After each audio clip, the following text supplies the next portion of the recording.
मंडळी ही आहे खत आणि बियाणे मशीन. बियाणं टाकलेलं आहे आणि खत इथं कसं टाकता येईल ते पहा.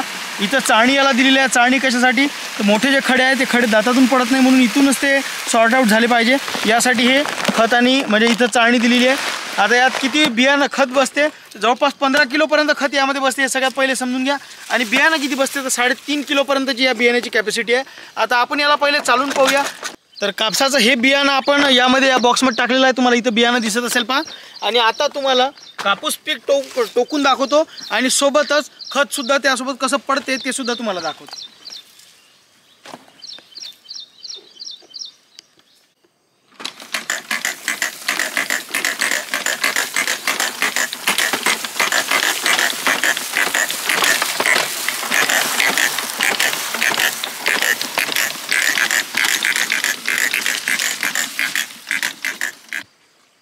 तर तुम्ही पाहू शकता खत आणि बियाणं इथं पडलेलं आहे. मी तुम्हाला पहिले दाखवून देतो. समोरच्या दातात खत पडते, मागच्या दातात बियाणं पडते. इथं पहा खत तुम्हाला क्लिअरली दिसत आहे. ठीक आहे. आणि मी हे जे रोलर आहे मागचं हे पहा, हे रोलर मी मुद्दामून उचलून चालवलं याच्यासाठी की आपल्याला खत थोडंफार दिसलं पाहिजे, नाही तर खत पुरेपूर झाकले जाते. ठीक आहे. आता बियाणंसुद्धा पाहून घेऊ आपण. कापसाचं बियाणं आपण इथं टाकलं होतं. कापसाचं बियाणं पडलं का आणि एका बियाण्यानं आपण सेटिंग केलेली आहे की एकच बी पडलं पाहिजे या हिशोबानं आपण सेटिंग केलेली आहे. हे बिया पहा, हे एक बी सापडलेली आहे. ठीक आहे. एका बीनं आपण सेटिंग केली होती आणि एकाच बीनं ते पडलेलं आहे. आता इथं आणि इथं ठीक आहे, हे दोन्ही जागा आपण एकदा पाहून घेऊ. इथं खत तुम्हाला पूर्ण दाखवून देतो. ठीक आहे. हे खत पडलेलं आहे, हे मिक्स झालेलं आहे मातीमध्ये. आता बी पाहू आपण.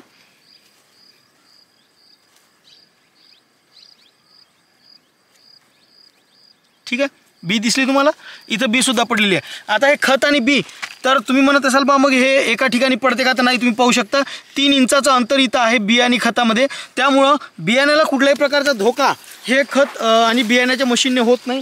त्यासोबतच आणखी काही बाबी तुम्हाला सांगून देतो. पहा इथं सगळ्यात महत्त्वाची गोष्ट तुम्हाला समजणं हे आवश्यक आहे की बी जास्त खोल गेलं पाहिजे नाही आणि खत खूप खोल गेलं पाहिजे. हा एक टेक्निकल मुद्दा इथं असतो. इथं पहा हे फक्त 2 इंच खोल तुमचं खत बी पडते आणि खत जे आहे खत 3 इंचापर्यंत खोल पडते. ठीक आहे. इथं लक्षात घ्या. पहा अंतर तुमच्या लक्षात येईल. हा दात मोठा आहे, हा दात लहान आहे. इथं कॅप बसवलेली असल्यामुळं म्हणजे बी जास्त खोल पडत नाही, खत भरपूर खोल पडते 3 इंचापर्यंत. म्हणजे खत उपकून जाण्याची भीती राहत नाही आणि बी निघणार नाही बा पाणी पडलं दडपलं बी असं सुद्धा होत नाही, कारण त्या पद्धतीची सेटिंग तिथे केलेली आहे. आणि खत आणि बियाण्यामध्ये जे हे दिलेलं आहे पहा, खत आणि बियाण्याचं जे अंतर आहे हे अंतरसुद्धा 3 इंचाचं आहे. ठीक आहे. म्हणजे बियाणं जळण्याची भीती राहत नाही. खत आणि बियाणं सोबत दिल्यानंतरही बियाणं जळण्याची भीती राहत नाही, कारण 3 इंचाचं अंतर इथं 2 खताच्या आणि बियाण्याच्या दातामध्ये दिलेलं आहे. ठीक आहे. खत किती बसते पहिले सांगितलेलं आहे 15 किलोपर्यंत बसते. बियाणं 3.5 किलोपर्यंत बसते. आणि याचे दातं जे आहे दातं स्टेनलेस स्टीलचे आहे. स्टेनलेस स्टीलचे दातं बनलेले असल्यामुळं ज्याही वेळेस आपण हे पाण्यातनी चालवण्याची दाट शक्यता असते, म्हणजे जमिनीत ओल असताना आपण शक्यतो हे चालवतो. त्यामुळं दाताला चिखल लागल्यानंतर दात गंजण्याची जी शक्यता आहे, गंजल्यानंतर 6 महिन्यात किंवा 12 महिन्यात मशीन खराब होऊ शकते, दातं खराब होऊ शकते. अशी कुठलीही टेन्शन तुम्हाला नाही, कारण दातं स्टीलचे असल्यामुळं, स्टेनलेस स्टीलचे दातं बनलेले असल्यामुळं.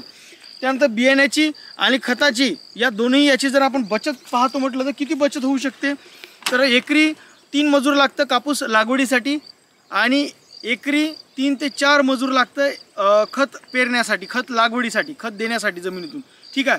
म्हणजे जवळपास 8 मजूर तुम्हाला एकरी लागते. खत आणि बियाणं जर पकडलं तर एका मजुराची किंमत 200, एका मजुराची रोज 200 रुपये पकडू आपण. 200च्या वर असते सीझनमध्ये, पण आपण 200 पकडू. 8 मजुराचे 1600 रुपये होते.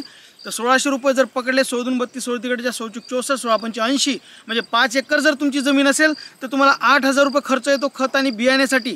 त्यातही खताचा डोस फक्त एकच पकडला आपण खताचे डोस जर 3 पकडले तर तो आकडा परत वाढतो. ठीक आहे. म्हणजे तुमच्याकडे 2 एकर किंवा 3 एकर जरी जमीन असेल ना, एका वर्षी तुमची मशीन शिल्लक पडते. आलं तुमच्या लक्षात, हिशोब लक्षात आला असेल तुमच्यावाल्या कशा पद्धतीने ते होऊ शकते ते. मग याच्यात आपण काय काय सेटिंग करू शकतो. आपण याच्यात वेगवेगळे बियाणे लागवड करू शकतो. सोयाबीन लागवड करू शकतो, कापूस लागवड करू शकतो, तूर लागवड करू शकतो, चना लागवड करू शकतो, मका लागवड करू शकतो, ज्वारी लागवड करू शकतो. अशा प्रकारचे साधारण 12 ते 15 प्रकारचे वेगवेगळे पिकं आपण यात लागवड करू शकतो. आणि खतं कोणकोणते टाकू शकतो तर युरिया टाकू शकतो, सिंगल सुपर फॉस्फेट टाकू शकतो, DAP टाकू शकतो, 10-26-26 टाकू शकतो, 12-32-16 टाकू शकतो किंवा 20-0-13 टाकू शकतो. हे जे प्रचलित खतं आहे हे सगळे खतं आपण टाकू शकतो. जेही खतं तुम्ही याने देणार आहे हे खतं शक्यतो खूप आधी मिक्स करून ठेवू नका. तुम्ही जर एकापेक्षा जास्त प्रकारचे खतं देत असाल तर जास्त मिक्स करून, जास्त वेळ आधी मिक्स करून ठेवू नका, वेळेवर मिक्स करा आणि पाहिजे तेवढंच मिक्स करा, म्हणजे जेणेकरून त्या खतांना पाणी सुटून जे गाठ तयार होते, जे गोळा तयार होतो, तो गोळा तयार न होता तुमचं खत फ्लोली फ्री फ्लो जमिनीत पडलं पाहिजे आणि पिकाला त्याचा फायदा झाला पाहिजे. यात आणखी काही महत्त्वाच्या बाबी म्हणजे तुम्ही खत पाहिजे तेवढं सोडू शकता, पाहिजे तेवढंच खत तुम्ही तुमच्या पिकाला देऊ शकता, कमी जास्त करू शकता. कारण इथं वेगवेगळे नॉब दिलेले आहे. पहा, हे नॉब दिलेले आहे, याची सेटिंग तुम्ही कमी जास्त करू शकता. याला उचलायचं आणि असं कमी करायचं, म्हणजे तुमचा खताचा जो फ्लो आहे तो कमी होईल. ठीक आहे. आणि जर तुम्हाला जास्त खत एका जागी टाकायचं आहे तर ते सुद्धा तुम्ही याला ॲडजस्ट करू शकता, कमी जास्त करू शकता. म्हणजे पिकाच्या अवस्थेनुसार, पिकाचं वय जर जास्त असेल तर जास्त खत पडलं पाहिजे, पिकाचं वय कमी असेल तर कमी खत पडलं पाहिजे. तर या हिशोबानं तुम्ही खत कमी जास्त करू शकता. सोबतच बियाणंसुद्धा तुम्ही, म्हणजे पहा, मजूर जे आहे, मजूर तुम्ही सांगितलेलं परफेक्ट काम मजूर करणार नाही. ठीक आहे. एक तर खत तरी जास्त टाकेल किंवा मग बिया तरी एकापेक्षा जास्त टाकते, परंतु ही मशीन तुम्ही पाहिली, प्रत्येक ठिकाणी एकच बी पडते परफेक्ट, आणि खतही पाहिजे तेवढं, म्हणजे जसं आपण मोजून जसं टाकतो त्या प्रकारे खतसुद्धा टाकते.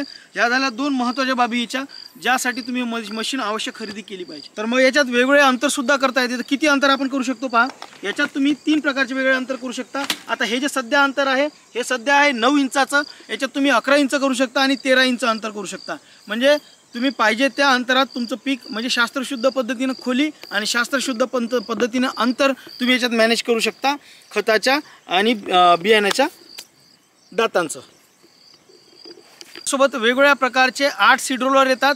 म्हणजे तुम्ही तूर, कापूस, सोयाबीन हे जे पिकं आहे, हे पिकं तुम्ही त्या सीड रोलरने लागवड करू शकता. मग 1 बियाणं लागवड करायची आहे, 2 बियाण्यानं करायची आहे, 4 बियाण्यानं करायची आहे, ते सुद्धा तुम्ही याच्यात मॅनेज करू शकता.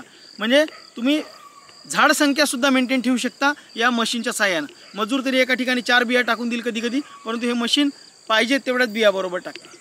म्हणजे एवढ्या जबरदस्त क्वालिटी या मशीनमध्ये आहेत. आणि हे ॲग्री पॉवर तुमच्यासाठी घेऊन आलेला फक्त 7,700 रुपयात घरपोच मिळते. कशी ऑर्डर करायची, स्क्रीनवर दिलेला नंबरवर जाऊन ऑर्डर करू शकता किंवा वेबसाईटवर जाऊन सुद्धा तुम्ही अधिक माहिती मिळवू शकता. या व्यतिरिक्त जर काही प्रश्न असतील तर कमेंटमध्ये जरूर कळवा.